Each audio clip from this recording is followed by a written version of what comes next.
Ladies and gentlemen, thank you for our third edition. You've got Mitch Taco Bell and you've got Michael Sheriff. That's me. Michael, say hey. Hey, how you doing? You got to understand, Michael and I've been doing this for a couple hours. He's over in Scotland, and today is going to be an incredible segment of our Top Gun podcast. Michael, you want to talk about it for a second? Oh, man, these guys just... Having Frank Whiteley in the group was something like awesome because he brings so much to it. Having the guy on a podcast, being able to talk to him, obviously just elevates it to the next level. But then when he tells us that he's bringing Billy along because they're going down to his house and they're going to be on together, man, this is going to be epic. And Billy Badalato is the son of the executive producer. We'll just call him Mr. Bill. Mr. Bill Badalato, who is the executive producer. And they've got some great memorabilia that has never been seen in 35 years. And you guys are going to be the first to see it. So without further ado, this is an exclusive.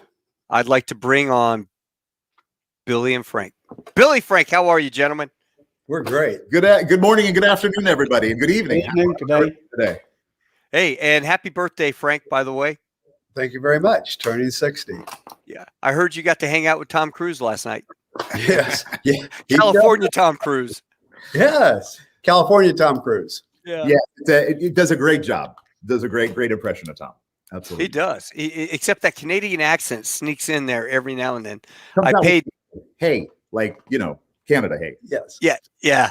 I had him on my podcast once and he sounded good for a little bit. Then he kind of broke down for a second and talked about something else and sound Canadian. Yeah. But well, thanks, fellas, for inviting us here today. We appreciate it. And just on behalf of my father and I, it's a pleasure to be a part of this podcast. And we're really excited to be here today. It's amazing to have you both here. Honestly, it really is amazing. We've got Tom Cruise's bodyguard, hired by Paramount for the duration. Fantastic guy. I've spoke to you, Frank, a number of times. The things that you've told me about Top Gun, just like a massive brain dump. I thought I know a lot about Top Gun. I think the first time that we had a chat, I was sitting on the phone. I was thinking, like, I feel like an F-14 that's just been catapulted off and dropped into an ocean of Top Gun awesomeness. And just sitting there, like, I've got to soak this in. And then, Billy, like to have you here, and you were the assistant to Jerry Bruckheimer. Don Simpson, actually. Officially. Yeah. But as Frank's told us, there was a lot more to that. And obviously, your dad, Mr. Bill, the main Mr. Top Gun guy himself, the executive director. So things that you two have between you, the knowledge that you can share and bring, the exclusive things that I know that you're going to share with us and get to show us today. This is something that Top Gun fans across the world should really be excited about. So thank you both for being here. And where shall we begin? Yeah, where do we start? Well, you know what? We'll start with the famous Kansas City barbecue location. And there's been a lot of questions about how that came out and why it was chosen. And so why Billy gets the famous shirt that was made for it. We'll discuss why it was chosen and how it all came around. So you want to start with that, Billy? How? Well, I believe. So this is the shirt. Pardon me for the squeaking here. So this is the shirt that they had made up once we found the location. As I remember correctly, the location was, I believe, almost found by accident when the producing team was going scouting and they stopped somewhere for lunch. And I believe once they saw what it was, and Tony and Jerry and Don, my father and the production designer and the rest of the executive staff, when they saw the location, they kind of fell in love with it and they wrote for the location. So that's kind of how we found it. No particular magic, just sort of showing up somewhere. And that's the beauty of filmmaking, is that you can change things on the fly. There you go. Right. Yes. Excellent. So that's an original, Billy, right? Yes. This is an original from the production. Yeah. This is last October out there in San Diego. all good. It's all good. But yeah, it was really quite an amazing location that they found. And again, one of the things that I would just love to say, and I spoke to Mitch and Michael offline before we came on, is just what an influence Tony Scott was on the picture. And one of the things we really came to learn is he really was very, very vision oriented. And it was amazing to watch. And he introduced myself as a very young assistant into the military itself, right? I think I was 20, 21 perhaps at the time. And just being a part of the military and meeting all and John Simkin and all these great people that came into our lives to really help us make the movie, because they realized that we were making an amazing recruiting film, right? I mean, we realized that, and the Navy was so gracious to us and just bent over backwards to do the right thing. And we're a film with budget issues and all the normal film things, but really the Navy was almost like a partner in the film. They were, in fact, and it was really just amazing to be a part of that. And I know a lot of that. Frank experienced a lot of that because Frank is with Tom on the set all day, where I'm sort of doing errands and things. But exactly, it was we had a liaison officer, which is John Simpkin. And he was instrumental in just bringing forth everything that we needed. And it was like a giant family. The pilots that, are in charge of a $50 million plane. They're just what you need. And, so we'll get into some of that, but it was, the Navy was very cooperative and just, it was a warm welcome feeling for spectacular. Couldn't have been better. Well, Kansas City Barbecue, that, in the film, it makes it look like it's sitting out in the middle of the desert somewhere, and you hardly realize it's downtown San Diego. So Hollywood really does a good job of transporting you somewhere else. Because I would think that was right next to the flight line there at Miramar. That we did our job right? That's you did. Yeah, that's it, right? So that's a good thing. And I would also say that with other scenes in the film. And we all know filmmaking, you don't shoot everything in the same place, but again, between Tony and the designer and the producers, everyone really contributed to make that movie look amazing. Yeah, they did an excellent job. I'm probably going to jump around in here because I've got some notes, and it's probably not going to follow properly with the flow of things, but there's so much I could cover with you guys, and to try and condense it into 90 minutes. One question: did Anthony Edwards play that piano for real? No. Oh, goodness. I think everybody banged on the piano for real, whether it made real good music or not. No, if I remember right, it's actually a player piano. So actually, I think we'd have to confirm that. Yeah. So the most films, right? Actors try to do the instrument that they're assigned to play, and I know Anthony Edwards spent a lot of time playing the piano. But I would imagine, just for continuity and music and singing's sake, he probably played it, but I don't know if we used it in the edit. So, but I'll tell you what, all the guys, all of our pilots, all of our actors, man, they tried to do everything as original as they could. I mean, they spent a lot of time with the pilots, a lot of time with John, a lot of time with everybody else. And part of that, Tom on the motorcycle, Anthony playing piano, all those little things, the actors really took very special care to do themselves, which I thought was pretty cool. Well, describe, you're talking about the motorcycle. Describe this scene right here. Right. Okay. So, So what we're doing here is we've got Tom on the left on the bike, and that's Randy Peters on the support bike in the middle. Right. And Randy is a transportation coordinator and a stunt driver and things like that. So he was next to Tom to making sure that was secure. And then on the right is what we call a camera car, and all the metal is called speed rail. And then you've got a load of film technicians. You've got your camera department and sound and safety and assistant directors, and they're all in the vehicle. And so this is a scene where Tom's on the flight line and we're filming it. And this is kind of how you do that kind of photography. So, I mean, looking at that, the one that's attached to the truck, that's for the close-ups of Tom going. Yes. I always thought that was strapped to the back of a trailer and then hooked up to a truck. Where he's flying down at the intro when he first gets sent down to Miramar, and he's racing the F-14 taking off. So would he have been on that bike that Randy's on? It could have been, but and part of one of the great things about the film is that all the amazing ideas of camera mounts, right? And a lot of that was Tony. I want a camera here. How do we do that? Well, I guess we got to build an arm that pivots and does these things. So especially for some of the flight sequences in the beginning, this kind of stuff was really driven by how Tony saw the film. And our role in production is to listen to the director, and he says, like to accomplish this and this, and that's our job to deliver to him. Well, let's talk about that. Michael brought up a really good point that Tom Cruise in the film, the F-14. Go ahead, Michael. What you said that in the interview, and it was really poignant. It was perfect. I can't mention who the interview was with because there's something coming out in this autumn. But I know that you two guys have also spoken with the same person. And the question was, I'm paraphrasing, what makes Top Gun what it is? What is it that stands out? What makes it so special? And my answer was, as we just spoke, is that, yes, you've got a great soundtrack. You've got a great production team. You've got some brilliant aerial footage. You've got the F-14. Tom Cruise and a great lineup.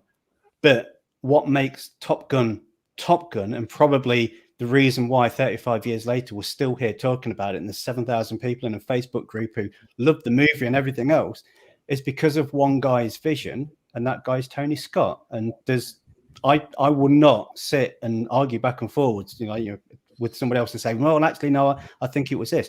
No, the answer, hands down, is Tony Scott. If it wasn't for Tony Scott, with his vision that he wanted it doing in a certain way, we wouldn't have the shots of the F-14s taking off in the sunset and then that darkness that we have that makes it fantastic.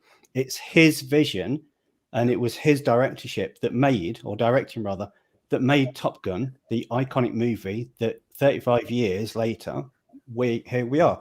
And it'll be interesting to see how much of that rubs off onto the new movie, because I know that Tom Cruise got heavily involved and learned a lot from the production and the directing of that. And it'll be interesting to see how much of that carries on over into the new movie. And I think we've seen in some of the trailers there's an orange hazy tint to some of those images. Yeah. So I think we've kind of, he's managed to carry some of that on.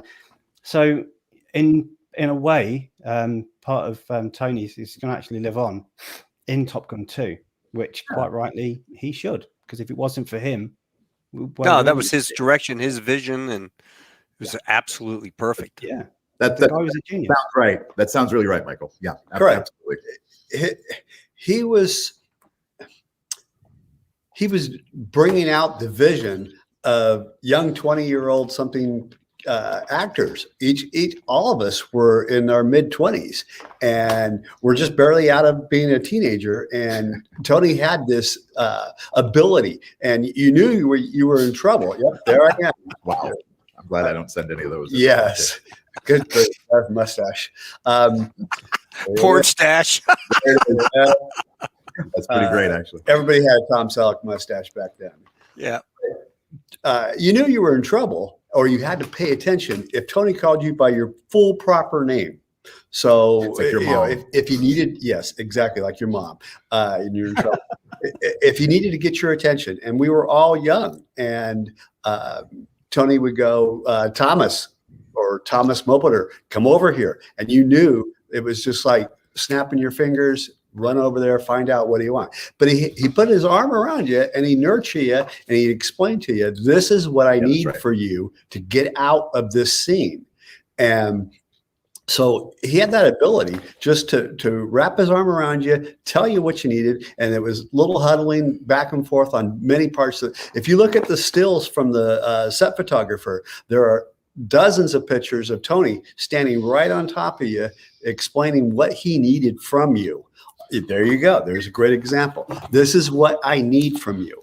And he was able to pull it out of each of the characters. And it was just an amazing ability to do that. Yeah, it was amazing to watch. I've got one still I can show. This is a picture of us in Fallon, Nevada. And this is, sorry, guys. So Tony, the gentleman right there, right? Yep. There's him. And this, I can't remember, I don't know who took this photo, but we were there. This is Fallon, Nevada on the flight line. This was the end of the filming schedule where we did all the air-to-air photography. And what would happen is we would base out of Fallon in the morning, And the production team would get up early, a wardrobe and all that. We'd get everybody outfitted in their flight suits, and all the support people. We'd send them in the 2 or 3 15-passenger vans to the Navy base there, and they would get in the planes, and they would wait. And then the camera teams who left early in the vans would go up to these mountains and get in these really great, shots on the hills, looking at down in the valley. And then that's how they did sort of the flight sequences. So we sent camera teams out in the hills. They would leave from Fallon and do these flyovers that we choreographed in the morning. So we'd see the actors and everyone in the morning, and then they would go away for 8 hours, and we'd go back to work, and they'd come in, and that's what we did for about a week or 2 to get all the air-to-air photography. Wow. Yeah. And how long did it take you to make the entire production? Ooh, I don't know if I have that on 23 days. No. I could probably find that. Frank, go for a minute while I look at the calendar. I'm thinking it was 123 days, but we'll find out here in a second. So this is also something pretty interesting. So my father, who was the UPM EP, his job basically was to sort of help the production team schedule out the film. So he would present the preliminary schedule, which is usually the schedule you stick with. So one of the great things in the archives is sort of how people made calendars back then, right? So hold on a second. Let me do this, make you big. Yeah, okay. That's awesome. So this is the pre-production calendar that my father generated that he issued to the studio.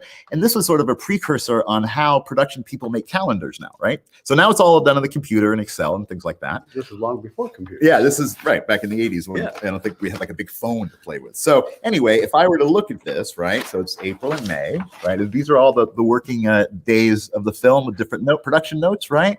So if I look here at the total, and if I count really quickly, and I bet if my father was on the phone, I bet he could tell me. So I'm going to say, let's see here. Before I talk about this. So the aircraft, I think, was 7 to 10 days. 1, 2, 3, 4, 5. The aircraft with 5 days, and it looks like we are at day 20, 30. Sorry about this, fellas. I'm going to say, I don't know, 35 days maybe. And I total? That was it? Yeah, plus the aerial unit, plus you're right. So there's different units, right? Right. So the idea is the actors, they're in the main unit, and our job with them is just to shoot them out, right? So all of the things that require all the boys in person watching their face and talking, that's done with first unit, and that's main unit photography. And then there were other units assigned. The Fallon, Nevada unit was the aerial unit. Then we had the aircraft carrier unit, the guys out there for a week, which was an amazing thing. And that we broke up the movie in different parts. Wow. Okay. Yeah. Somebody, this is a question that comes up a lot, talking about turning the aircraft carrier around to accommodate Tony's desire for better sun angle, and that he was going to write a check for the fuel. $25,000, I think it was, wasn't it? I don't know if that's the correct amount. I think it was less, and I don't know much about that, I'm going to say. And it's one of those stories we're just going to leave there out in the ether. But I can say this, both Tony and the producers and the production team worked really well together. And of course, you're going to have hey, we need more of something, because that's what directors do. And production's like, well, I don't know, we have to figure it out. So let's just say it was all figured out, and the movie looks great. Certainly does. Guys, staying on Tony Scott with his passion and his perfectionism, and it brings me to the cemetery scene that we saw are still from there. And I spoke with Frank about this previously. These were stills taken from one of the bonus DVDs on a special edition. So Frank, can you tell us more about actually this cemetery scene? Because I think the reason why it kind of didn't happen is testament really to Tony Scott's perfectionism. Yes, you can see behind in the background in that photo, you can see that it's cloudy and it's not very clear. That should be sky blue water. And this is all down at Fort Rosecrans, which is a national cemetery. And then below that is the actual Point Loma Lighthouse. And then there's the 3 cottages, which was Viper's house. Right. And so early in the morning, we set up base camp and then brought all the trucks and trailers out, all the equipment. We dressed the house and we started shooting the Viper scene where Maverick is talking to Viper about his father and should I continue with Top Gun, the whole Goose death thing was perplexing for him. So Viper's mentoring him, and then we finished that probably early afternoon, and we moved just about 1.25 miles down the road to the cemetery. By the time that we got there, the fog had moved in, the sun, the term of chasing the sun. So we wanted it to be kind of very romantic looking, where the sun peers over that little Point Loma area, and it gave a great continuity. Unfortunately, the weather was not working with us, and it just didn't look good on screen. So as you can tell by the photo, it's just not that captivating. Yeah, so you could. Yeah, it's funny. So then they cut that scene, but then you see the scene, which doesn't make sense, where she drives him back and drops him off at the queue, and he's in uniform. She's like, "Is there anything I can do for you?" And he just kind of walks off. That makes total sense now that they just come from the cemetery. Yes, that's continuity. Yes. In Top Gun, there's a couple continuity issues, but generally, I think there's like 18 miles of film, and so you have so much. Yeah, you have an hour and 28 minutes. But if you can, it's always better to shoot a little more. If you right, and then you have to put it all in the film. But hopefully in the beginning, everyone's looked at it and they've cut out the useless shoe leather of people getting in a car to indicate where they go. By the time we're filming, most of that's been cut away. But again, part of the great thing about Tony and the whole creative process of the film is that when those things occurred, we didn't do the easy thing. Right, we didn't just we'll just put it in. No one's going to care. It's like, no, we really should work around it, because it doesn't make sense. You can't go from a cloudy background to a sunny background to a cloud. It just doesn't work. So that's okay. Part of the magic of movie making is being able to kind of stitch stuff together and make it look great. So what was going to be achieved in that cemetery scene? Obviously, the scene was missed out. So what they did is that's where we have Tom Cruise standing, throwing behind the scenes everybody's dog tags into the ocean, until they got the one actual shot that they can. And if anybody goes and gets a still, I think you need to flip it, reverse it, and zoom in. You can actually see that it's Viper's dog tags that he throws off the ship for that scene. Yeah. But apparently, because we've got Javier on later, and he was on the ship at the time in the Navy, and he was watching it from over the distance, and he's watching it being shot 7 times, and he's going through. So in essence, behind the scenes, Tom Cruise probably threw everybody's dog tags into the ocean. Again, until he got the right one. Until you got the right seat. Yeah, absolutely. Yeah. 27. So it's always so. If you imagine you're standing there as the actor and you're trying to do your scene and you're throwing the dog tag out, right? You don't want to cut, go back. You want to just kind of do your thing, take a mental break, reset, take a mental break. You don't stop filming, you keep rolling. That makes everything much more efficient. Those type of scenes when they can do it. Well, that makes sense. Yeah. That makes sense. Yeah. Well, how about the water scene? When you're looking at some of the water scenes, I think somebody sent this one. Squadron VX-31. Yeah. Oh yeah. Sorry. This guy that sent me these pictures from Instagram. Is a member of the group, but he's got an Instagram account, Squadron. You bring that back up, sorry?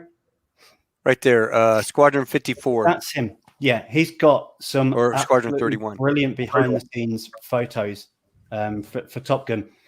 He's not said where he's got them for sure. He's been collecting them for quite some time, and he's gracefully sent me over the images and allowed us to use them on here to share with people. So that's a credit and a shout out to him, because I appreciate him being able to do that, especially that to me. Yeah, let me start with just the amazing. So there we have the Navy SEAL, and we got a Navy diver, the SAR team divers.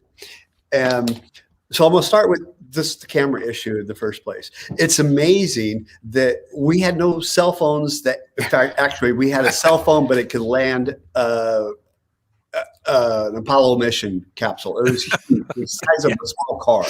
So the adventure of our cell phones back then. But we had cameras, and they were like little 35 millimeter disposable cameras. You buy them at Walmart, but nobody brought them on set.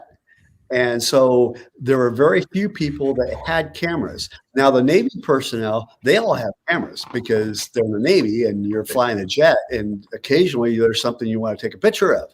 So it wasn't uncommon for Navy personnel to have a camera. But people walking around the crew were working. We got a focus. So we have a still photographer, and that's whole job is to capture every moment.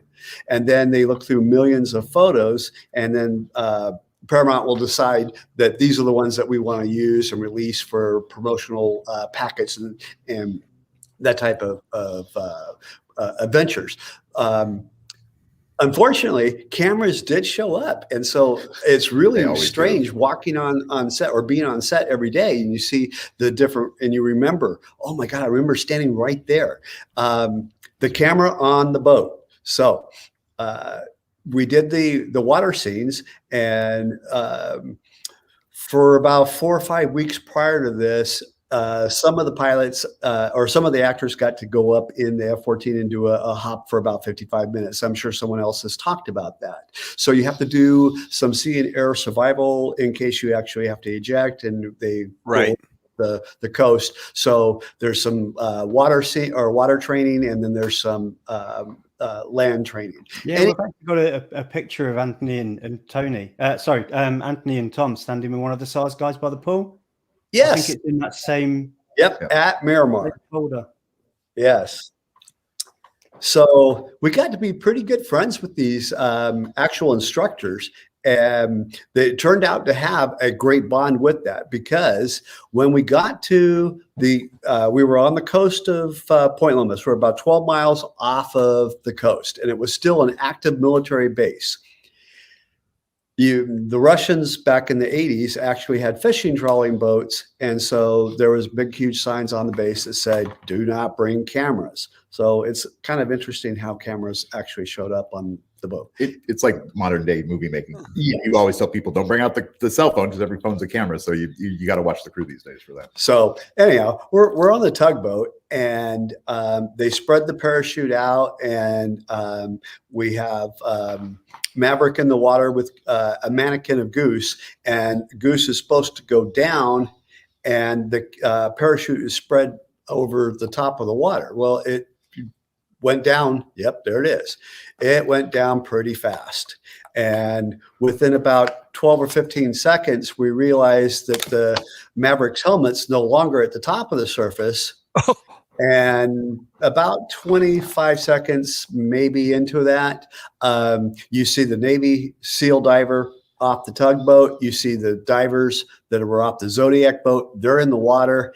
And within a few seconds, they had cut Tom loose from the sinking parachute and dragged him into the boat. And then we cut, and we brought Tom back onto the tugboat, and the set medics and the Navy personnel were checking him out. And he was waterlogged for a few minutes. And so it's amazing to see that there are actual photos of this. Yeah, right. Yeah, I didn't know there were photos of it until you told me that a little while back. Great. That's got to be cold and miserable. Having done water survival in the salt water, you get chafed, and I mean it's just miserable. Is that Tom sitting there? And I want to say that guy's name is Mike. He was a great guy, and I'm sorry, I just forgot his name. That's okay. Mike will appreciate it if he sees this later. You guys did. I mean, Hollywood just does a great job of reproducing stuff, right? And it was demonstrated when you're looking at these shots of the cockpit. Right. Yep. I mean, where did they get the canopy for the F-14? And I mean, the Navy must have supplied all that, or did you guys buy it or reproduce it? I believe it's a combination of both. So this photography, if I'm looking at it correctly, is this was shot on a stage in Burbank, and back then we didn't really have visual effects as we have today with all the green screens and things. So we used what was called rear projection, and so you just imagine if you were to show something behind the cockpit. What you would do is you would take an aerial a helicopter or plane, and you would film what's called a plate. and it's like imagine a dinner plate. So you film what you want to see behind the actor in the cockpit, right? So if it's a scene where someone's in the aircraft and they kind of yaw left or right, you send a plane out to photograph what that would look like, right? Okay, and that was Clay Lacey doing that stuff. Right. Yep, that's right. So Clay Lacey and his team did the aerial, all the Learjet and the fixed wing aerial photography, and then we would take that film, and then this company Hansard, I think it's Jim Hansard. I remember the first name. Yeah. Hansard Rear Projection, and in order to do that, you would need a screen, probably 30 feet high or 20 feet high, and you can see it back there behind him. Yeah, that's right. That's right. And then the reason it's called rear projection is because we imagine the projector. Imagine you have the actor in the cockpit with the plane, and then a little about 20 feet from him or 10 feet from him is a big screen, and then behind the screen is an image projected in the rear. So it's called rear projection. So the camera is in front of the plane. You see the cockpit, then you have the screen, and then about 30 or 40 feet behind the screen is this big, massive projector projecting what you see behind the cockpit. I got a picture of that. There we go. That's it. That's it. So that's Hansard Rear Projection, and we were doing that in Burbank. Yes. And that is that the aircraft itself is on a gimbal, which is sort of a hydraulic device that can make it pitch and yaw and move around in space. So the scenes were choreographed so that as the image behind the plane was starting to turn, the special effects operator, the cockpit would sort of slightly tilt, and so it was all sort of choreographed to what you see behind it. Well, it did a really good job because it's shaking. I mean, I just watched it Thursday night on the big screen, and it was fantastic because the aircraft is shaking, it's moving, and they're doing and I mean, holding on to the handles. I thought, man, they did a really good job of reproducing the cockpit scenes. Yeah, it's really wonderful. I mean, it looks amazing for what it is. It looks amazing today. That's the point. It really doesn't lose its luster. And all of the really advances in the photography and the way you mount cameras on aircraft and all of that. Top Gun really started the trend of thinking outside. Okay, we'll put the camera inside a window and film. Tony's like, no. We got to do much better than that. And I think we really kind of accomplished that. Yeah. Especially after starting with Top Gun. Of the camera mounts and figuring out how to put them on planes, and then your aerial photography. The films I've done that use that type of stuff. Now it's all digital, right? So if you can imagine, after Top Gun, up until maybe 2000, the visual effects technology was not all that great. So we did a lot of old school things, which is sort of what Top Gun sort of showed the industry how to do, which is kind of great. It really did. I mean, it was ahead of its time with the idea of putting cameras inside, with putting cameras, getting special mounts made for them, putting them on the outside, sending up, the Learjet to film next to it and everything else. And because there was no CGI, it's amazing what they did manage to achieve, because there was one missile shot that they were allowed to do, I think, wasn't it? And it was that convincing, the way that it was filmed, is that the Navy actually thought that they'd fired two and they'd only given permission to one. I did not know this part of that. Yeah. And that's great. They had 5 or 6 different planes up there filming it from different angles so that it would look like, they were very expensive. And let me give a shout out to the people that really were instrumental in helping get the FAA waivers and the mounts and all of the technical things. The aerial director, Dick Stevens, great guy. He passed away a little while ago, but amazing guy. And Larry Blanford and Doc Bird and all the aerial photographers, many more that I'm not mentioning, fellas, and I apologize. But those guys were really amazing in the way they were able to work with Tony and the rest of the creative team to get these mounts. And, you got to get waivers. It's a big brouhaha to bolt something onto a plane, a lot of people know, because the aircraft are permitted for their aviation flight status through the FAA with all of their shape intact. And the moment you put something on there, you change the drag, and everything's got to be re-permitted. So it was a huge deal to work with the Navy and the FAA to get these mounts approved. And a lot of that was, Tony's vision with the aerial team kind of supplying the support. And it was a really, I think it turned out really great. Kind of amazing. Yeah, it was perfect. One thing I did wonder, and I asked you, Frank, on a phone call ago, that Tom Cruise, you were his bodyguard for the movie, and it's something I didn't realize that Tom Cruise had a bodyguard, but he was the only person to have a bodyguard for the movie. can you just tell me, how did that come about, and were you already in that line of business, and is it something related to what you still do along those lines now? Yeah, I was in that type of business. I was going to go in a different direction and work for the State Department, but I ended up meeting Billy, and it was like Ruined his life. Yeah, right? Billy's like, don't go to INL. Come hang with me, man. Don't worry about it. The stable income. Play the movie game. Yeah. You're out of work half the year. It's awesome. No, So there was a rivalry on and off set between Tom and Val over Val's box office was bigger than Tom's at the time. And seriously, that was the line? Yeah. Sorry. Well, so it worked well. The chemistry on and off set and in real life and between the two characters was phenomenal. There was a lot of rivalry. And then once we're filming in San Diego, people kind of noticed Risky Business Guy, and he was pretty famous for that. And we're filming on a lot of military bases, but we were also filming in civilian area. And it was just easier to keep the fans or the looky-loos behind the set and let him concentrate and focus on his job. And Tom is 100% focused. He will be at 2:00 in the morning rewriting 4 or 5 lines to make sure that it's perfect. And so he's 100% committed to that actual scene, and he'll work until it's perfect. And the production felt that giving him a buffer zone that would keep the public back and he could focus on the job was exactly what he needed. And that's how I got the job. Are you still doing that kind of work now? Yes. I manage a company that has a bunch of employees, and we hire younger people for that type of stuff. But I still strap on a gun and go out occasionally and keep my feet wet. But it's more of a management type position now. I just administrate go do the help. Yes. Yeah. Hey, so did you ever have any young ladies successfully E&E into the trailer and wait for Tom? Try to meet him? No, but we had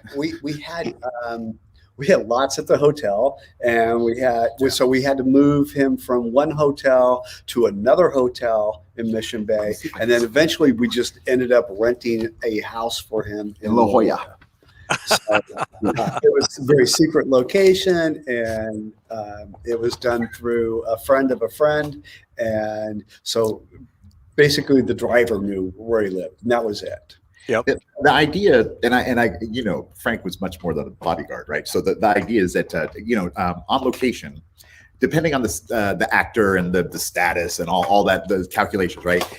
It's a lot about crowd control and making sure the movie's efficient, right? So when you have a cast member that's going to draw a lot of attention, you want to get, a body man, a bodyguard, an assistant. It's more than just a guy standing there, right? It's their helper, right? And Frank was really instrumental in helping Tom sort of adapt to where we're going and all that. Is much more than a bodyguard. And I only know this because a couple of years, I think it was 87. I think a year before that, I did the same thing for Kevin Costner on Field of Dreams. Oh, yeah. And I was driver and body man, right? And I was hired by the transportation department, a friend of mine, Randy Peters, who actually did Top Gun.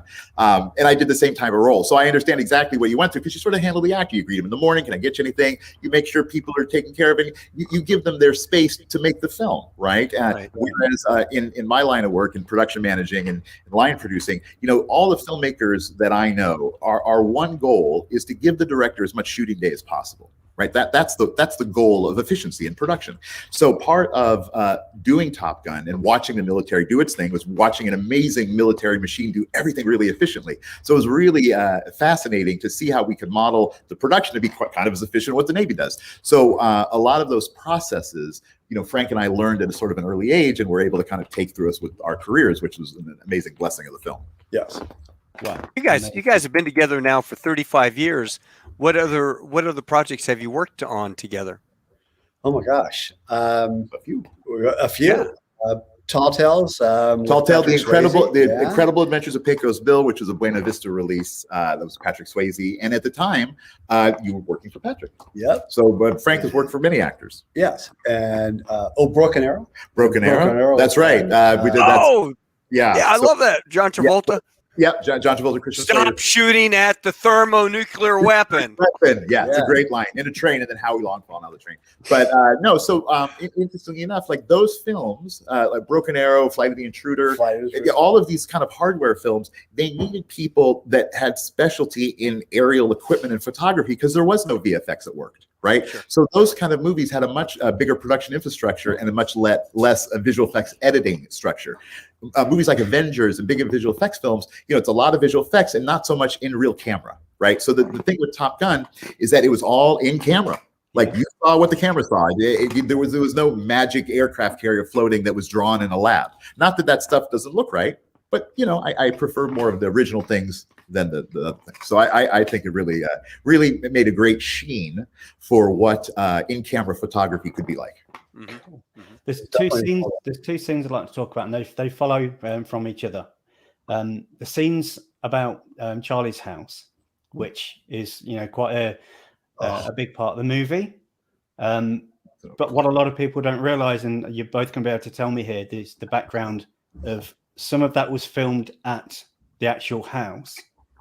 Yes. But a lot of it wasn't, and it had to be recreated elsewhere. Do you want to talk us through exactly the what, why, how, and how that house was found, and why other scenes weren't actually filmed there? So every day they shoot film, and then after they shoot one day, the next day you watch what you shot, and it's called dailies. And so the director and a couple people get together and they go, oh, this is what we shot, and it doesn't flow right. That's not what they're looking for. So then you do a reshoot. So at Charlie's house, there's a love connection between Maverick and Charlie. And the first take, we go up to Oceanside. It's this really nice old cottage. I think it was made in like the 20s or something. There it is. Oh, yeah. I love that photo. Yeah. Oh, this the still photographer actually took, and then Billy goes, hey, can you make me a copy? Let's make some prints of this. Looks pretty great. Yeah. So right there we go, like that. And who's this? The Ferrari in front? Is that that's Don's? That's Don's. That was my boss's Ferrari. So Don. That's how we would travel the set. There you go, right there. Yep.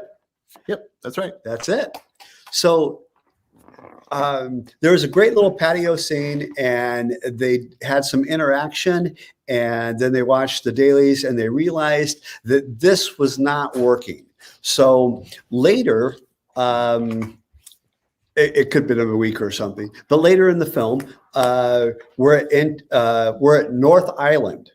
And they decided we were doing the graduation scene as well at North Island at the Oak Club, and they decided to recreate a set, and we did a reshoot of that Charlie's backyard, the patio scene, and this one right here, that one there, and so that could be either at North Island or Paramount. That actually looks like North Island. Yeah, I think it's the house. Got the house back there. Mm-hmm. There's Tony in there. Yep. And that's a great shot. It is. Yeah, look at that. So they just built the lattice work and pretended it's the porch. Correct. Yes.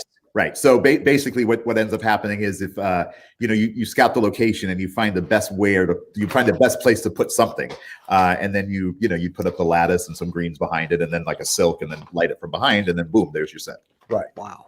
Hollywood magic. So with the Oceanside house, we filmed there first, and then we moved locations, and we go to the next location. And then while we were at North Island, they decided to do a reshoot, pick up on that shot or that scene again. And then we move on and do some other stuff. Well, they watched the dailies and they realized that it wasn't working.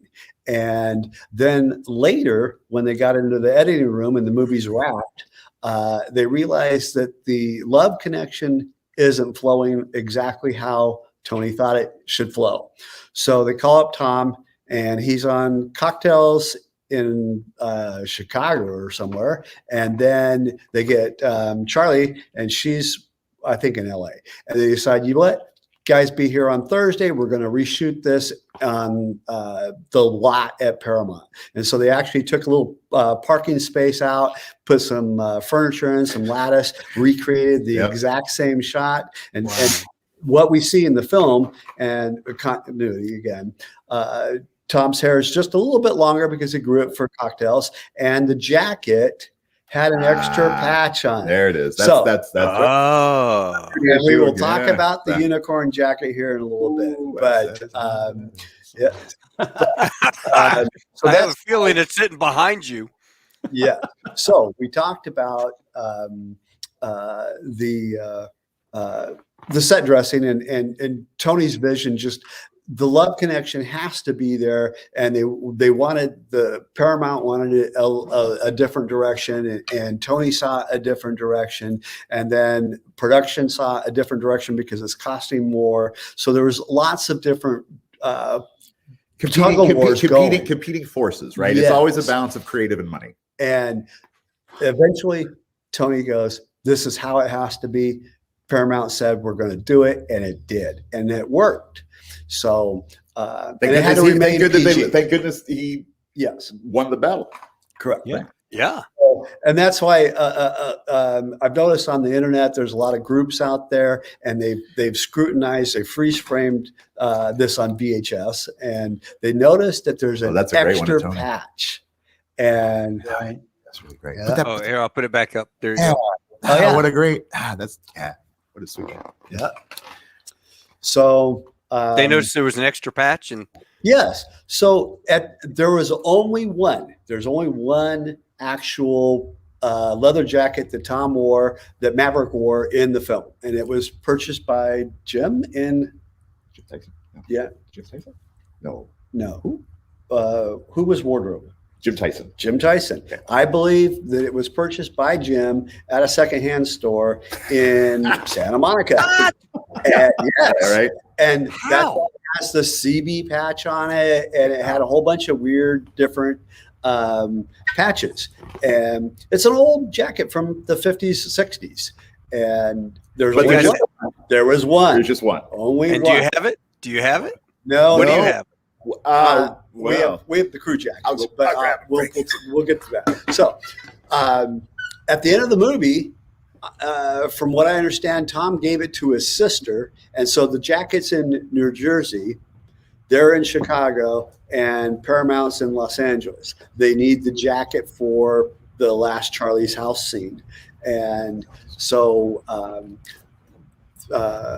I think Jerry or Don had some leather jackets made that had the extra Top Gun patch on the bottom, the F-14 patch, and the VF-1 patch, the movie patch on the jacket pocket. So you'll see it for a fraction of a second. You see this leather jacket with an extra patch, and the story that I've heard is that somebody ran to John Simpson's office or Jerry Bruckheimer's office and grabbed that leather jacket and said, "Here, wear this," and it'll work out.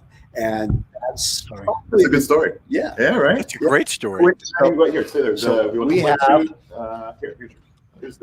So we have the actual Viper jacket from the film, and this is the one that Viper wore on set with the Top Gun patch that we changed. Oh yeah. Who owns that now? Pardon me? Who owns that jacket now? Is that yours? I own that jacket. This part of That is your jacket. This is a part of the Frank and Billy collection, right? So this is Viper. Damn. That's phenomenal. So how much is that worth, considering exactly what it is? It's worth whatever somebody will pay for. I couldn't tell you. For me, it means something to me because I worked on the film, and I'm old and sentimental. This is the crew jacket, which there aren't very many of them left.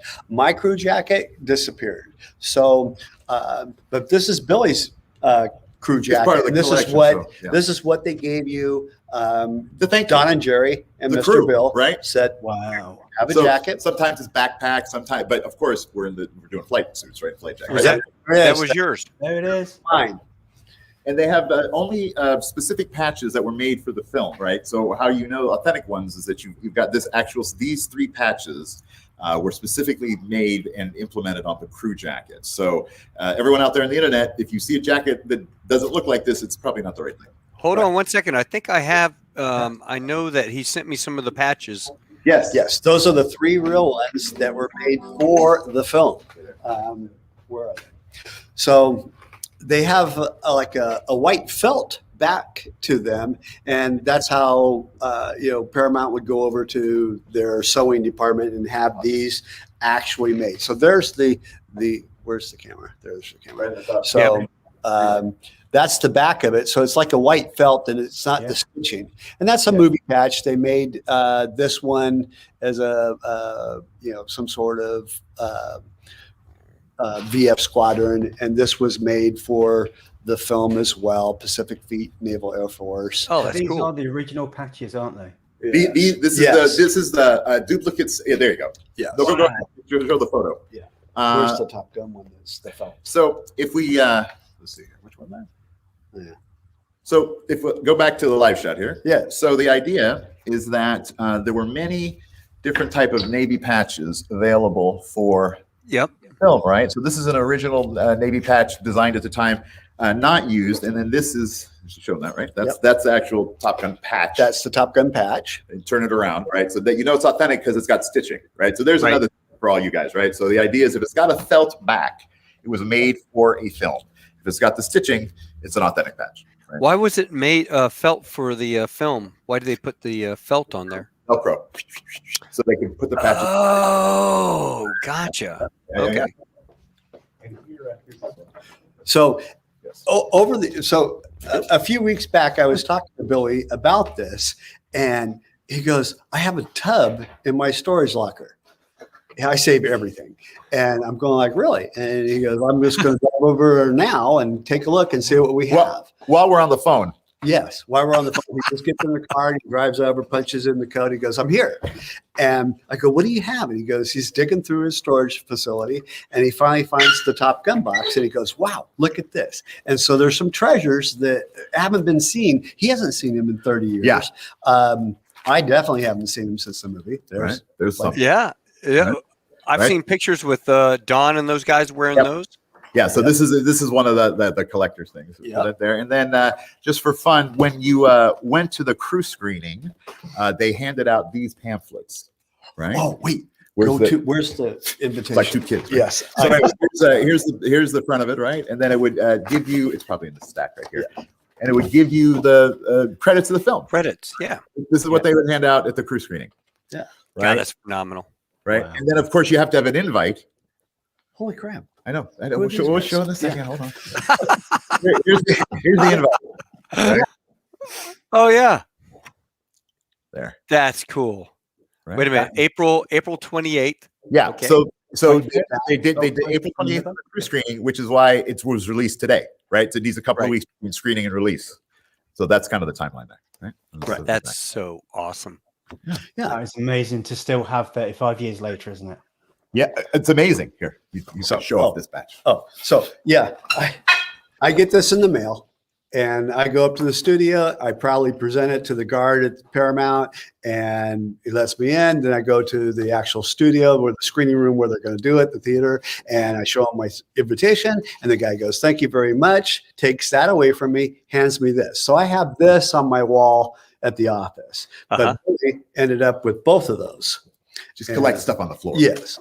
but here's something, right? Yeah. So both of us have the actual approved script that was called the working script. They decided this is the final draft. This would be what we're going to work off of. And you can tell it's all white. So it's not the actual final script because colored pages. It would be colored pages in there. Mm-hmm. So this is the script that they decided they would work on and move from there. Yeah. So right. So what basically this here says it's so it was approved on the 28th of March in 1985. So this is a TG revised. So there's a code up here, right? Right. This tells you sort of like the model number of the script. Which revision? Right. So this is basically the shooting script, the white revision, the white pass. And then every time there's notes and agreed to changes, there's a color paper order. I think it starts yellow, green, salmon. There's a specific order. And then those pages would be inserted into the script. And then new scripts would be given out weekly or periodically when changes would occur. Those scripts would be issued to the people that needed them, but there'd be different colored pages. So this is the pre-page where you walk out the door. This is what we wanted to shoot. And then throughout the movie, there were changes, and the changes were added to the script. Right. Well, somebody had a question talking about the very beginning. Instead of Cougar doing his crazy wing walk, they wanted to do the barrier scene. Right. So, but then it got changed, and they asked, did the Navy said no, it was too dangerous, or they actually? I've got a picture of the plane in the barrier. So, did they try to do that, or how did that work? That did you say you? Yeah, I've got a picture of it. Yeah, see, but pull up. Let me take a. Do you know offhand? No. And this comes from Javier, who's on a later segment. Enterprise, correct. Great. Well, right there. Tell me the question. I'm sorry. The question was originally they were going to have have Cougar catch the net or something like that, and I was wondering if that was in the original script. Well, I can say that if I go back to the drawings of Tony Scott, I don't think I see that in the sequence. So I'm going to say maybe there was a creative issue about wanting to do it and not. But I will tell you that the Navy, was very protective of us and made it 100% safe. And basically we're like kids at a candy shop. Can we do this? Can we do? And eventually they go, no, you can't blow up the plane. So it might have been along those lines. No, you can only shoot 2 missiles. Right, just two. One. Two. It's like this. You can't shoot 2 missiles. Like, oh darn. So right, exactly. So as I'm flipping through these pages from Tony, I don't see it. Doesn't mean it wasn't in there, but I'm sure it was safety related, and that was the decision made. Well, in the original screenplay, before it all got edited, I think Cougar was actually meant to come in crazily. It was inverted, stuck upside down for some reason, and crashed on the deck and blew up and died. And as soon as the Navy saw the first screenplay, they went, probably the aircraft carrier is probably out of Bill's budget. Yeah.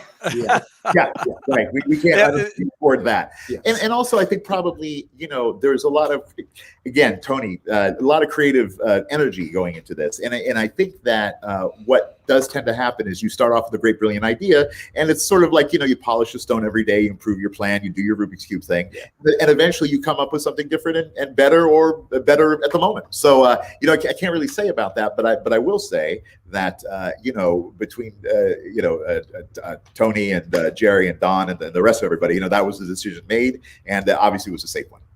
Okay. So did Tony Scott? Somebody had mentioned that he got fired a couple times and then brought back on. Was there a little tension sometimes between the studio and what Tony wanted? Well, you're asking 2 different questions. So, was he fired? No. Now, as I mentioned earlier, filmmaking is really a balance of creative and financing, right? So, unfortunately, there's an apex, right, and that's where the producers sit, right? So you've got creative over here, and you've got the financial stuff, and then it kind of hits here, and then you've got the producers wrangling both, right? So the director is always going to want to do everything. Well, why wouldn't they? And but a responsible director understands production budgets and resources and things. And Tony was very production friendly, and I know my father and he got along very famously. And just like all sort of those type of relationships, there's our moments in time where you're going to have a disagreement and a difference of opinion. But that's part of the job. It's a job. It's not like rocket science. You're making a film. We're entertainment. So if you kind of keep that in mind, all of the things that someone may want and can't get, that's all worked out, because at the end of the day, it's the final product that counts. Sure. I've got a couple of million-dollar questions. Look at that one. As far as Top Gun fans are concerned, that was on the carrier. Yeah, that's on the carrier. That's great. Oh, I'm sorry, Michael. Go ahead. No. Sorry. I want to put these in because I don't want to run out of time. I know we've still got 30 minutes, which is nowhere near enough. Okay. Let me say an aircraft carrier story really quick. It's not the one. Yeah, no, it's good. Yeah. Yeah, it's not the one. It's not a famous one. So, what ended up happening was I believe it was a Saturday morning, and I was very fortunate to be like a helper. The film people flew from Miramar in Black Seahawk helicopters over to the carrier. We all got dropped in there, and all of Tony and my father and the other producers, they got nice rooms, right? And so like the grunts, right, like the camera department, all of us helpers, we were right under the hydraulics below the flight line, and like in hammocks, and there was no sleep at all, and it was the most amazing thing to watch these seamen just do their thing, and they go and they hit the rack time, and we're just lying there, the hydraulics all night long, all day long. It was sort of the most amazing view into something that not a lot of people ever see. And one of the great things about the film is I don't think people really appreciated what it takes to be in the military. It was the 80s, it was the Cold War, NTC here in San Diego was humping. That's like a mall now. So everything back then was really oriented to country and service and efficiency and just, keeping America what it is. And I think the Navy and the rest of the branches of service really do that well. And I tell you what, it was really an awesome, humbling experience to see these guys younger than I am at that point, like really hustling and do their thing. I mean, it was life-changing for me to watch it all, I got to say. Well, if you stick around in two hours, we have Javier Medina, who was on the ship, on the Enterprise, standing behind Tony, and has some great pictures that we have behind the scene pictures. Probably not supposed to take. Yeah, right. That's okay. Yeah, he was young, 18, 19 years old, I think, back then. Yeah. So, yeah. That's great. It made an impression in his life, changed his life as well. And a lot of people too. Oh, yeah. It's a pleasure. Like I said earlier, I think both Frank and I know my father, it was just very humbling. To be around these people of service. It was great. Yeah, I can imagine. I'm glad that you've mentioned that, because obviously the Navy was such an integral part of Top Gun. Yeah. We know that the Navy benefited greatly from its recruitment drive and Marine Corps. Yeah, and the Marine. Sorry, thank you. Yeah, and it worked both ways. But without the Navy's agreement and cooperation, again, it just wouldn't have happened. It wouldn't have been what it is. So, and it's a really good point, because I've been very fortunate to work on a lot of other hardware films, right? The Hot Shots films and Broken Arrow and things like that. And when you try to go with your script to the military, there's certain criteria. You can't make the U.S. look bad. You can't. There's certain things you just can't do. Why would the Navy want to support it? So I've worked on other films that had Navy approval and that haven't. And the ones that haven't are just very difficult, because you're finding planes and boats to make up something. And we do a good job, and it looks fine. But still, it's amazing. Officer and Gentleman did not have naval approval. That's and right. Yet it was one of the greatest movies. And I mean, it was a great movie. But they were able to mock up the Navy base, right? So they screwed that up, though. Yeah. Navy did. There's a lot of critique there. But no. The Navy screwed up by not. That's right. No. That was a great movie. I agree. I think, and who knows why the decision was made, but one of the ways they were able to get to make the film is a lot of things that you do on films that maybe not have military approval, or on films that have military approval, but you can't find the look you're looking for. So just really quick on a film that I worked on called Men of Honor with Robert De Niro, Cuba Gooding Jr., and Charlize Theron. It was about the first African-American master's diver that lost his leg below the knee, became a master diver. We had Navy approval, but we built the naval base, the 7 buildings that we had a lot of the photography around, because we couldn't find something with a clapperboard sighting. So we had military approval, but you still have to make it movie your own, right? In Top Gun, we use what's available, because that's the look we're looking for, right? In other films, you've got to build the barracks and bases, others you don't. So Top Gun really was sort of a pioneer in that field. Yeah. Wow.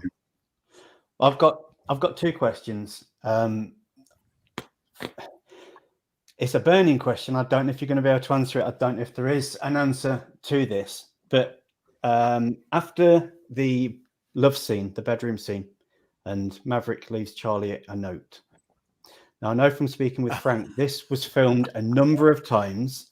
Yeah.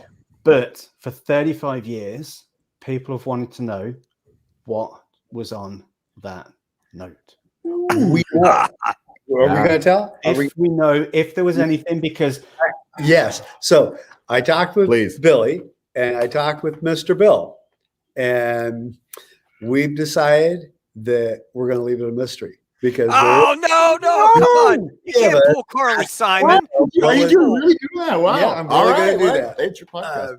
Yeah. All right, let me throw something in here. Let me help. do Let that. me help. No. We're not okay. So let's put it.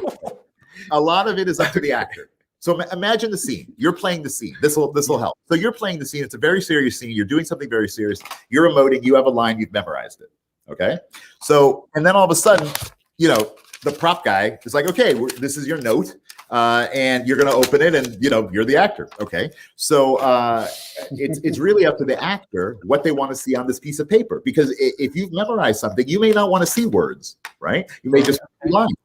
So part of the mystery is basically it was up to Tom what he wanted to see. Did he want to see the lines? No. Did he just want to see squiggly lines so that you could see something on the back of the paper so you knew it wasn't blank, right? That's the movie magic, right? Okay. And I don't know the answer. I'm going to say, honestly, I do not know the answer, but I will tell you it's one of a few things, all right? Yeah. It's either squiggly lines to make sure that you see something from the back. It could be fake words, or it could be the scene. Unfortunately, I don't have the note, but I know. All right, call your dad. Pull your phone out. Call your dad. Let's call your dad and ask him that. That's great. Call Mr. Top Gun and find out. We need the truth. This is not called Top Gun behind the scenes for no reason. All right, let me. I can't let you guys. I already told him without knowing. No, you guys do it. You can't handle the truth, Lieutenant. Hold on. This is talk about pressure. No kidding. So let me just set the scene for anybody watching this. This is Billy Badalato calling his dad. He's not picking up the phone purposely. Mr. Bill, who is how did you try? You guys know I'm not going to answer the phone. Dad, are you there? Hello. Yeah. This is not the time to leave your son hanging. Hello. Hello. He's watching this. He's watching this, just laughing right now, going, "I'm leaving you, man." Hold on. Okay. Hold on. We're gonna leave a message. Well, you guys leave a message. Let me pull up the answering machine. You guys talk to me. Okay. Yeah. So, it's basically everybody wanted to know what was on that note, and eventually there was something that was written, but over the takes, it was one of those three answers. Okay. Here we go. Okay. Hey, sir. Hold on, wait. It's gonna wait. It's gonna let it ping in. Let me pick it. Let it pick it up. I'm sorry, guys. There's a lot of dead air. Yeah. So no, this is cool. This is worth it. Okay. No, it's a cell phone. It's like 5 rings or something. So I did text him before the appearance, and he's wishing everybody well. And he's traveling. That's the problem, right? So he's actually. Leave a message, and I'll get back to you as soon as I can. Okay. As soon as it beeps, you guys, I got it right here. Mailbox is full. That's you always get screwed through the drive-through. Oh my God! Never go through the drive-through. They in the drive-through. Okay. You know what? Maybe I will be trying as we're talking. Maybe we just shouldn't get to know the answer. Maybe it is one of those things. Do you know what, Michael? I think we need to have a part duo here. Return of Frank and Billy. And that'll be the big buildup. We'll have everybody. The answers this time. There's no, like, oh, my dad's not in, and no, I'm being honest. I don't know the answer. If I have it, I'd give it to you guys. It's like, and I'll tell you, it's so cast dependent. And if you watch other films with cast delivering serious line from mysterious books or pieces of paper, have in your mind there may be nothing there. Right. I bet you got it in a box somewhere in one of your storage things. When this happens again, I got to go to the store. There's a comment. There's a comment from Kevin, and it's ideal. It's classified. I could tell you, but then I'd have to kill you. Yeah, I can't deliver that line as good as it's been delivered, but that's exactly right. Yeah. So I'm going to move on to another question, and I hope that you might be able to answer this one. Of course. Motorbike scene chase. Charlie chases Maverick, catches up with him, skids up behind his Kawasaki in a Porsche. Yep. Gets out, they have a bit of a set too. And, I was afraid everybody might just see right through me, and I didn't want people to see that I've fallen for you. And then there's a pause, and there's a couple of camera angle shots between him and her, and he's kind of hesitating, and it cuts back to her, and she's kind of, at this point, looking, thinking, I'm ready for the line. And he doesn't deliver a line, and he kisses her instead. I'm led to believe that he forgot his line, so he improvised, kissed her. Tony Scott and production team liked it that much that they left that in. If that's the case, my burning question is, what was that line? It's in your manual. It's in your book right there. It's in your book.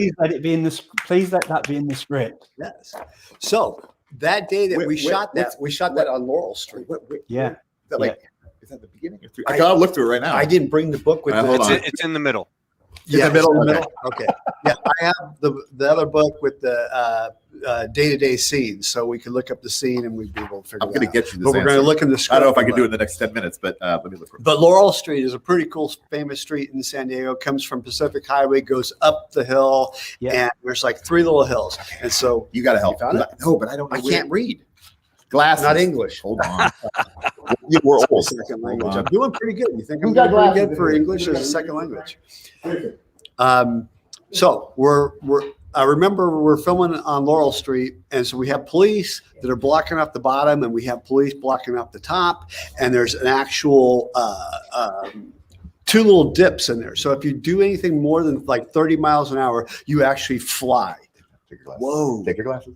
Those aren't mine. Those are Take these. Gary's. These are mine. Okay, let me do a quick shout out real quick. So this fabulous set and location is a friend of Frank's, Mike Anderson. He has been so helpful in getting this set up. About 4 hours ago, when we were setting this up at this other location, the internet was really bad. So I just want to shout out Mike. He's sitting over there. And thank you, Mike, for hosting us. Thank you, Mike. And, Tell him thank you so much, because the first one, the pixelated, this is just it would kill it, and this is just perfect. So it looks like you're in the studio. Oh yeah, we're going to look for horrible. Whose glasses are these? That's the guy we just thanked. Shush. So anyway, we'll look for this off camera. So just we'll be staring at. We'll get back by the next segment. How about that? Got one other question then about this. After he's been to Charlie's house, he gets on his bike. You hear in the background he goes roaring off, and the next scene is the ting, and the elevator door opens, and he gets in, and she says, "It looks like you need another shower." That scene was filmed after all of the other filming had wrapped up. It was filmed at a later date, as we know. Do you know what the location was for that elevator scene? Burning question. The studio. Yeah. That we shot it at the studio. So that was filmed at Paramount in the studio. So in Paramount, they have like elevators for buildings, right? So I think we took over a place in Paramount that because the studio back then sort of looked like a military base, right? It's like kind of the big walls and things. Same color. So I believe that was shot at the studio. That's somewhere on the facility. I don't know exactly where.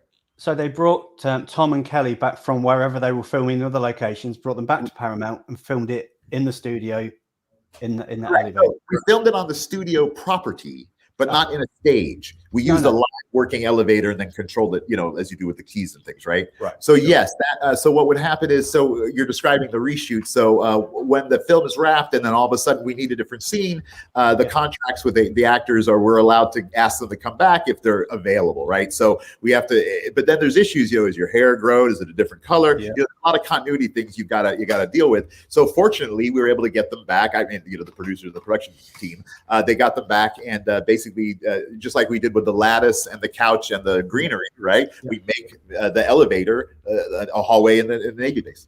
Right. It's so funny. I'm going to show you this real quick. Sorry, Tucker. Thank you. I really appreciate it. Good, Michael. That yeah. So I'm telling you, I can right. That actually happened. 100%. Right. I will sleep tonight. And I'm going to get you that other answer, because I just need glasses too. I'm going to go through that book. So it's so funny. Here's the air boss getting coffee spilled on him. That's so great. Okay, and then I looked at the ribbons on the captain in the elevator. There's Tom Cruise behind him. Yep. And the guy gets on Barris or whatever his name is. They took the same ribbons. The wardrobe people took the same ribbon rack off the air boss guy and threw it on that dude right there. See? Wow, there's a continuity catch. Yeah. That's a really great catch. But then, what's funny is this guy, I don't know what he was, the CEO, the CAG, who knows. But there's a scene in there where he first walks in, he goes, "Who's up there? Cougar, Merlin, Maverick, and Gooser," and they're all sweating like whores on dollar night. And the guy's he's smoking a cigar, and he goes, "Cougar, Merlin, Maverick, and Goose," or Maverick and Goose, and he's just got his wings, right? And then when they do the Megs, and all of a sudden he turns around, it's like he turned around, he put 6 rows of ribbons up there. I hadn't noticed that. We can't get everything right. It's like we're at 99%. I think we're doing pretty good. No, you guys did a great job. It's great to spot those continuity issues. This is the thing. All these continuity errors that are through there. It started to actually become a thing within the group of people looking for them and spotting for them. Pepsi. And then, the Pepsi thing. We've actually started looking through that whole movie for Pepsi placements. And like you watch the film 1,000 times, maybe I have. Okay, I've watched it too many times. Yeah. And you look and you pause it because I was looking through getting stills off it, and then you pause and go like, "There's a can of Pepsi." Like in the volleyball scene, how many times? Like, hold on a minute. There's cans of like crushed in the locker room, crushed cans over the locker. Like, on the lockers. And like, so you're in the group going, "Hey, by the way, I've just found this," and somebody going, "Hey, that's an excellent find." So it's now turned into a game. Like it's kind of a pastime. That's great. Oh, when the air boss, the air boss comes down, he goes, "Great, that's twice. I want some butts." And the airman, when he spills that coffee, he flips the tray up, says Pepsi. For a split second, it's only if you pause it, you've got a whole Pepsi subliminal there. You know, productions, as we all know, right? They get sponsored and financed and all that stuff by product placement. It's called. So you know, I don't recall exactly how that was done. You know, that was for production team. Obviously, Pepsi. Yeah, no, right. So I mean, the protocol would be something like this. So Pepsi or another big company says, okay, if you get the actor to hold the bottle, that's a certain amount of money. If you get the actor to hold the bottle and drink it, that's another amount of money. If you get the actor to say the name, hold it, and drink it, that's another amount of money. Now, films that need money will do this. Most directors frown on it because it doesn't keep with the authenticity, and the way the movie should be made. So a lot of times, producers and directors sort of shy away from the, "Hey, I'm having a Pepsi, let's go to war." You know, that they don't do that, but they will have stuff in the background, and a lot of times it's not obnoxious. But what it does provide, let's say, if you put some Pepsi cans around, just to put them around in a pool table room, you know, Pepsi will donate bottles of water to the crew and to charity and things like that. So it is sort of a dual purpose thing.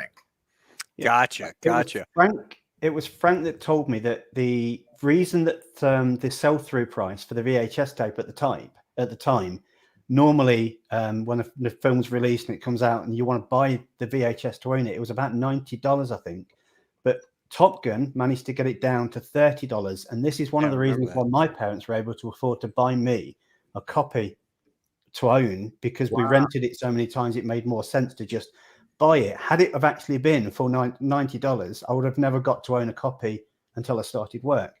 So the reason that that's brought down is because of the advert that was placed, the Pepsi advert that was placed on the VHS. That's true, right? Yeah. That's what you told me, isn't it, Frank?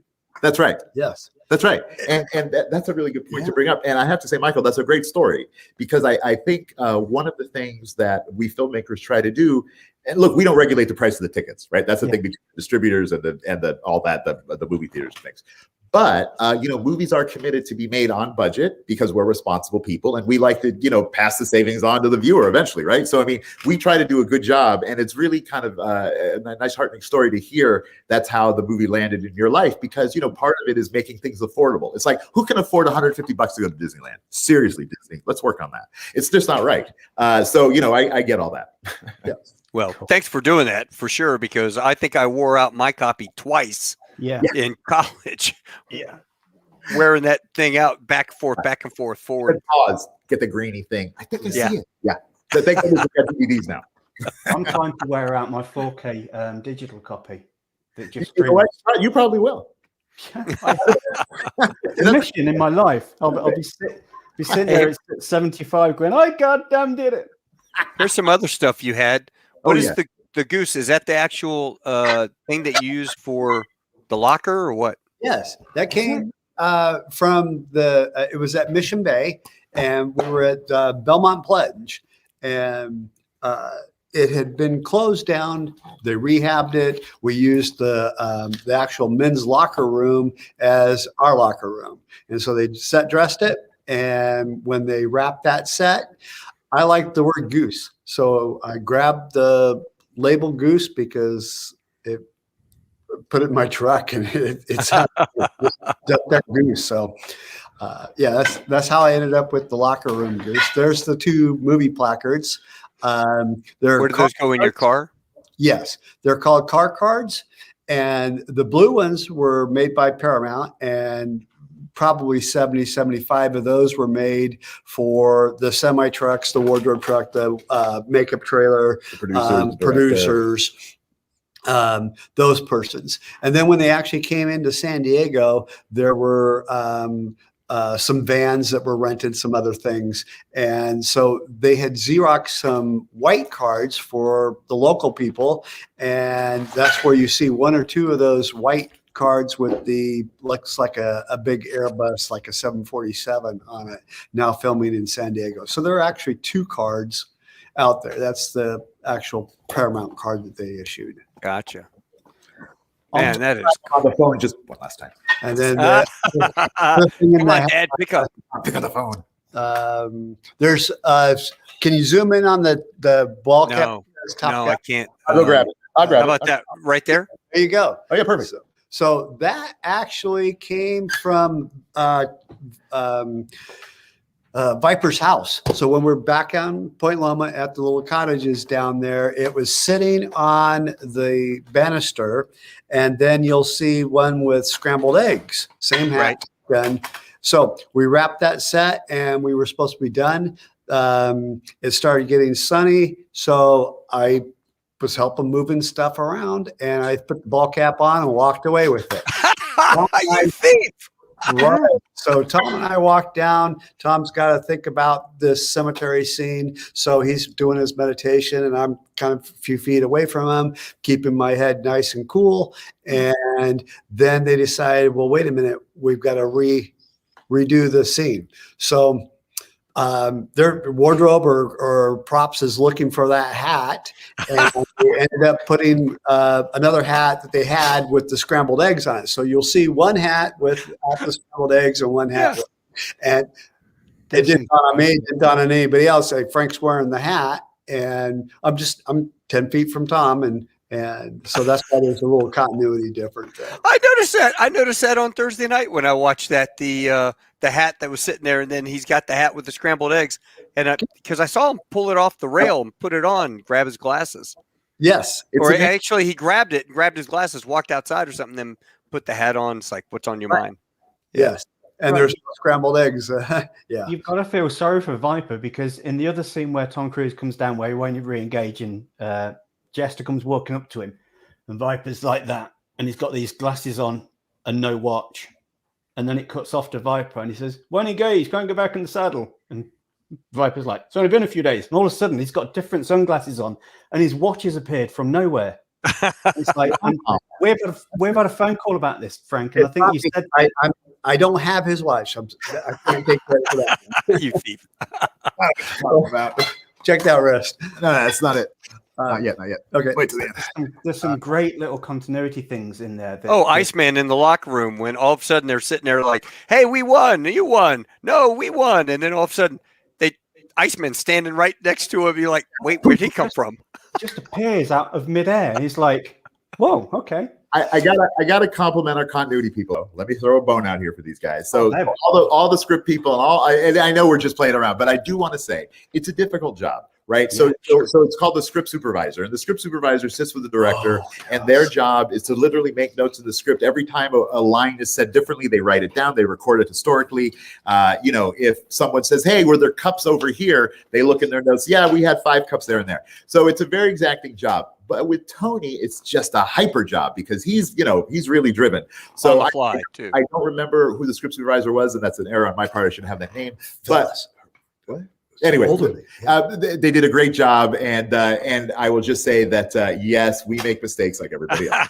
No, but it's fun to try to catch it. The Game of Thrones thing, right? Whatever that was. Like, so the Polaroid pictures. So the Instagram man VF Squadron 31. Squadron VX31 on Instagram, yeah. Correct. And I will remember that by the end of the day, I promise you. I follow him, so I should know him. He's come up with an amazing amount of Polaroid pictures. So when you guys see the Polaroid pictures, that's continuity or wardrobe or hair or makeup that's taken those. So everybody had a Polaroid camera back then. Right. And so when you see the Polaroid pictures, it's from one of those 3 departments. So hair and makeup did it, wardrobe did it, and then set dressing did it. And so they would snap those Polaroids. And at the end of the film, they create a huge binder. It's a continuity binder. Mm-hmm. So it's every scene, photographs taken from the different departments. You see what people are wearing. They give that's part of the wrap package to the producers. So if you need to shoot something else, you pull the rap book out. Oh, okay, this is what they were wearing. So we have a big system for that. Now, of course, it's all digitized now. It's everything on the phone. But back then, it was old school Polaroids. Okay, stand still. Let's look at the uniform. What are you wearing? Let's do the set. Well, he's on here now. Top Gun Squadron VX31. So somebody was on that production for Top Gun to have all those Polaroids. Absolutely. So his wife, his girlfriend, his mother, his aunt, somebody had all that. He's got a hard drive full, and I spoke to him, and he said that he's traveled around a bit, and he used to live in France, and didn't say exactly where it's come from. I'm not going to ask questions. I'm just really grateful to have these here. Yeah. But he's just popped up with one question, and it's a reminder that I was meant to ask you. We've got like 6.5 minutes, and I'm genuinely gutted, to be honest with you, that we've only got 6.5 minutes left. There's an alternative ending that was filmed for Top Gun, and we've got a still of it. And Tom Cruise is standing with Kelly McGillis, and there's a Jeep just in the background. I've seen the shooting schedule for this scene. Frank sent me a copy of that. What was the alternative ending that was filmed that we don't see? Do you remember? You said you had the still? Do you have it to put up? No. Did you mention that? Did I send Richard? Did I send you the still for that? Which it's where Kelly, Tom's standing with Kelly. You can see like the film crew, and there's a Jeep. As you're looking at the picture, there's a back end of a Jeep to the left of it. I don't have that up here. I'm sorry, my friend. I don't failed you, Michael. I don't know. I'd have to circle back to this guy that won't answer the phone. Yeah. And ask him. I don't actually recall, to be honest. I do not. That means now there's going to have to be a part 2 of this. Yes. Be our pleasure. Early on, months back when we were talking about this, I asked Mr. Bill. Mr. Bill said that they had done a few endings and they had done a test audience. So they grab a few people and then they give surveys out and they show the Oh, so they did the whole preview thing to get the cards. Oh, that's cool. And so they decided based on this decision that they would go with the ending that we have today. And you guys have heard of that, right? So the movie they may have an alternate ending, and then before the release, they get like screening groups, like silent surveys. You don't tell you what the movie is. You kind of score it, right? And then they'll look at the aggregate scores on how the people felt the characters were, their emotions. Did you feel the bad guy was the bad guy enough, the good guy enough? And then they basically look at the numbers. They go, well, more people like A than B. What does everybody think? Okay, A. It's almost as simple as that. Now, I'm reminded and thinking about the fact that, Tony probably had a very specific opinion on how we wanted it. And of course, that weighed into the decision. But I don't know much more about it. Right. Wow. Well, these test audiences that you talk about and to say, like, what do you think to this and that? That is part of one of the reasons why Top Gun 2 has initially got delayed the first time, I think it was, because it didn't turn out perfectly as they were anticipating. So they went back to editing and shoved it back. But, that's what happens when you're on a live show. It's behind the scenes and it's out there now. What happened. And that was a killer for a lot of releases, right? Because you in the theater. They want awesome You movie. have to see Top Gun on a big screen. It's got to be 50 feet. It's just, it's the only way to do it. Yes. With the sound turned up to number 10. It wouldn't work on a 70-inch TV at home, even with a decent surround sound system. It's just it's not Top Gun. Okay. Right. I took my son, my mom, my dad on Thursday night, and we're in the Lazy Boys that recline back. I'm drinking beer. I'm going, this is the way I wish I'd watched it originally. Just popcorn and beer. It was awesome. And the whole theater shaking with the burners going. Yeah, that's right. It's a sensory movie. I mean, real quick. Please. So we did the screening down here in San Diego at a theater down here in San Diego. So the West Coast premiere was done down here. Billy actually walked up into the projection room and cranked the sound up about 30 knots higher than what the film is supposed to be. It's like we're watching the intro and everyone's kind of turning. It's like, I'm like, no. It's like, come on. They're like, really? I'm like, yeah. Well, we're not supposed to turn. Go ahead. We'll do it. Turn it up. And at that point, after that screening, they'd be like, the sound has to be mandatory. We ruined everybody. Like the moment they walk in, this is what it should be like. Yeah, that's right. So, but look. So how much time do we have left? 2 minutes. 2.5 minutes. All right. Unfortunately. All right. So let me just get one word in and then just to finish up. So as I think, Frank and I have been friends for almost 40 years, and all these props are ours combined, right? It's like we just trade and hang out. This is like my brother right here. But the prized possession of my brother's awesome collection. Oh, I got to show him. Okay. You're not. Yep, there they are. These are The Holy Grail. the glass Mavericks glasses. Oh, no way. The actual glasses? Yeah, and Wow. this they were in. Wow. Right. So this is the prize of the collection. You know what? This has been authenticated by 1,000 different people. Billy, I am so glad that you have put that on there now and verified that, because I remember when Frank first joined the group, he says, come in, he says, I was Tom Cruise's bodyguard. And I've got to admit, at the time, I'm looking at this going like, yeah, sure. okay. Yeah. Whatever. Sure. And then it's like, yeah, and I've got these originals from the movie. And somebody's gone like, no, they're not. Like, yeah, no, they are. And there was an argument backwards and forwards. And Frank's trying to explain, like, look, the reason you can't see the Ray-Ban on there is because they had to paint like a tint on them, and we had to cover the Ray-Ban logo because Ray-Ban wouldn't let us use it, and it was and people went backwards and forwards, and right. But like, here we are. Yeah, Billy Badalato. They are Ray-Ban. They are Ray-Ban. They are Mavericks glasses. Oh, wait a minute. Let me make them big. Hold on a second. I'll make it big. Here we go. Oh, it does say Ray-Ban though. Yes, but I took the mask off so I could see out of them. Right. So this here was covered with a little matte spray, right? And that was to kind of make the glasses look slightly different. When we got them back, it was taken off, right? Because you kind of return it when you store stuff back, to the studio. You give stuff in the original condition. Yeah. But these are the glasses, and this is the case, and this is our Frank's prized possession. And I tell you, does it say what size they are? I don't know. Does it? I can't tell. No, I mean it's. I don't want to put them on because I don't want to stretch them. But Tom is an average height guy, so I'm sure this is probably average size glasses. Okay. But I just wanted to show everyone that before we log off there. That's cool. This has been absolutely fantastic. Genuinely, this has been by far beyond my expectations. I had high expectations anyway, to be honest. But this is how this has gone way, way beyond. I can't thank you both enough for guys, taking time out, birthday celebrations weekend, coming down, bringing the stuff.